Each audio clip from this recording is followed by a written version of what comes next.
ॐ भूर्भुवः स्वः तत्सवितुर्वरेण्यं भर्गो देवस्य धीमहि धियो यो नः प्रचोदयात्। ॐ परमात्मने नमः।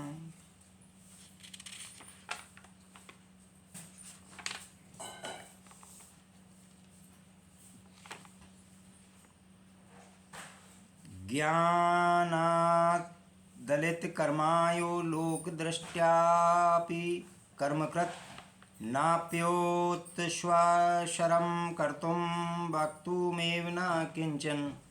ज्ञानात् ज्ञान से गलित कर्मा गल गए हैं कर्म जिनके ऐसे महापुरुष। यह जो लोक दृष्टि से अपि भी कर्मकृत कर्म करने वाले न नहीं आपनोति प्राप्त करते हैं अवसर कर्तुम करने को वक्तुम बोलने को एव ही न नहीं किंचन कुछ भी। ज्ञान के द्वारा जिसके सारे कर्म नष्ट हो जाते हैं ऐसा महापुरुष लोक दृष्टि में कर्म करता हुआ प्रतीत होता है, परंतु ऐसा अवसर नहीं प्राप्त होता है कि वह यह कह सके कि मैं कर्म करता हूँ, अर्थात वह ना ही कुछ करता है और ना ही कुछ बोलता है कर्म के विषय में।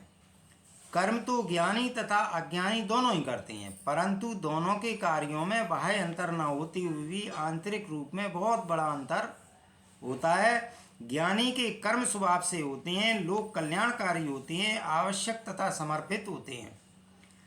वह कर्म को ईश्वर का आदेश मानकर करता है। ज्ञानी के कर्म के पीछे कोई वासना, फल की इच्छा, स्वार्थ, अहंकार आदि नहीं होता, जबकि अज्ञानी मनुष्य के कर्मों के पीछे वासना, फलाकांक्षा, स्वार्थ, अहंकार आदि सब होता है। अज्ञानी मनुष्य यदि लोक कल्याणकारी कार्य करता भी है तो उसके पीछे भी सम्मान प्राप्ति की इच्छा, यश प्राप्ति, स्वर्ग प्राप्ति की इच्छा रहती है। अज्ञानी मनुष्य तो ऐसे कार्यों को करने का मौका ढूंढता रहता है कि कहीं उसे सेवा करने का अवसर प्राप्त हो जाए तो उसके लिए स्वर्ग जाने का मार्ग खुल जाएगा।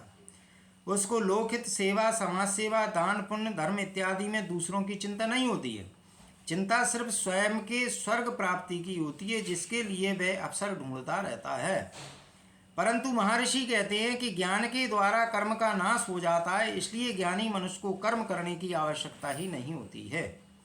परंतु ऐसा ज्ञानी भी लोक दृष्टि से कर्म करता है जो लोकहित में होता है। जिन कर्मों को करना आवश्यक होता है वह कर्म कर लेता है।